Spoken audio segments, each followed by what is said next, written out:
Ассалаумалейкум, құрметті боксшылар қауым. Бүгін мінеки Елорда кубогының 3-ші күні өз мәресіне жетті.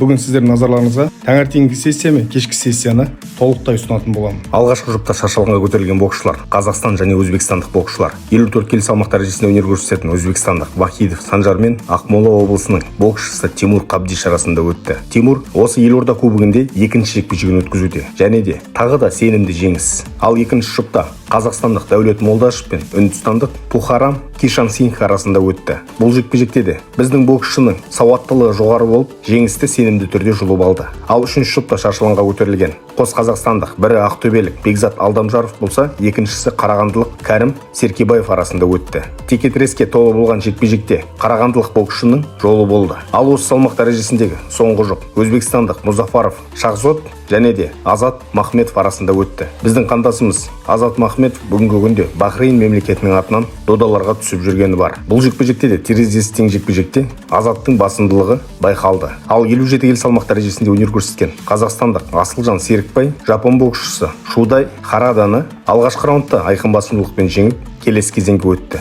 Екінші жұпта шаршалаңға көтерілген тәжікстандық Рустамов Искандарбек пен қазақстандық Серік Теміржанов арасындағы кездесу де қызыққа толы болды. Бұл жекпе-жекте де тәжірибесінің арқасында Серік Теміржанов келесі кезеңге өте алды. Ал осы салмақ дәрежесіндегі соңғы жұп су жаңа әлем чемпионы Махмуд Сабырхан моңғолиялық боксшыға бокс әліппесін үйретті десек те болады. Класс көрсеткен Махмуд бұл жекпе-жекте қос нокдаунпен қоса төрешілердің бірауыздан шешімі бойынша жеңіске жетті. Ал 63,5 келі салмақ дәрежесінде қазақстандық Мұхаммед Сабыр Базарбайұлы өзбекстандық Адхамжон Мухиддиновке қарсы жекпе-жекте қарсыласын бір мәрте нокдаунға түсіріп, сенімді түрде төрешілердің шешімі бойынша 5-0 есебімен жеңіске жетті. Ал 63,5 келі салмақ дәрежесінде екінші жұпта қарағандылық Василий Самчук пен Таиланд боксшысы Хунатип Петнучи арасындағы кездесу өте тартысқа толы жекпе-жек болды. Бұл жекпе-жекте Таиланд боксшысы жеңіске жетті. Ал осы салмақ дәрежесіндегі үшінші жұпта түркменстандық Авезов Шукур мен қазақстандық Ертуған Зейнуллинов арасында өтті. Бұл жекпе-жекте Зейнуллиновтың қарсыласынан бір бас жоғарғы екенін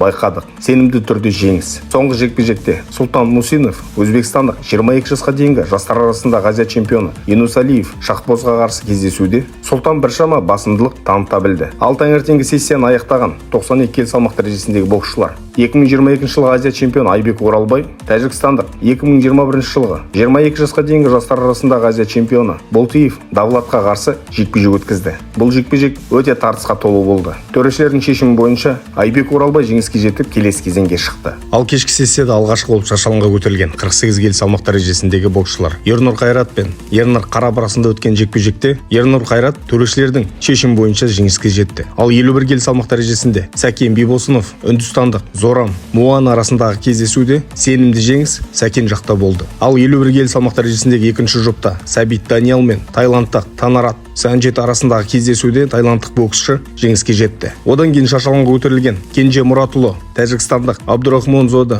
Акбариді бір нокдаунға түсіріп, өте сенімді түрде жеңіп жартылай финалға шықты. Ал осы салмақ дәрежесіндегі соңғы жекпе-жекте Дәмір Әбдіқадыр өзбекстандық Джалилов Асылбекті ол да бір нокдаунға түсіріп, төрешілердің шешімі бойынша жеңіп шықты. Ал 71 келі салмақ дәрежесінде Абай облысының боксшысы Ермахан Жақыпбеков 2021 жылғы әлем чемпионы жапон боксшысы Аказаваны төрешілердің бірауыздан шешім бойынша жеңіп жартылай финалға шықты. Ал 71 келі салмақ дәрежесіндегі екінші жұпта шаршалаңға көтерілген Нұржан Амангелді мен Фарух Тоқтасыновтар өте тартысты кездесу өткізді. Бұл жекпе-жекте Фарух Тоқтасыновтың пайдасына шешілді. Ал 71 келі салмақ дәрежесінде соңғы болып шаршалаңға көтерілген Талғат Шайкен үндістандық Хеймант Ядавпен жақсы жекпе-жек өткізді десек те болады. Бұл жекпе-жекте Талғат өте сенімді түрде жеңіске жетті. Ал аса ауыр салмақ дәрежесінде шаршалаңға көтерілген 22 жылғы Қазақстан чемпионы Дамир Тойбай қытайлық Данабек бауырымызға ұпай саны бойынша жеңіліп қалды. Ал Нұрболат Сермаханов өзбекстандық Закиров Жахангирге қарсы кездесуде айқын басымдылықпен жеңілді. Және де осы екінші күннің соңғы жекпе-жегі болып шаршалаңға Нұрлан Сапарбай мен түркменстандық Мамедов Рүстем арасында өтті. Бұл жекпе-жекте алғашқы раундта Нұрлан Сапарбай қарсыласын нокаутқа сүрді.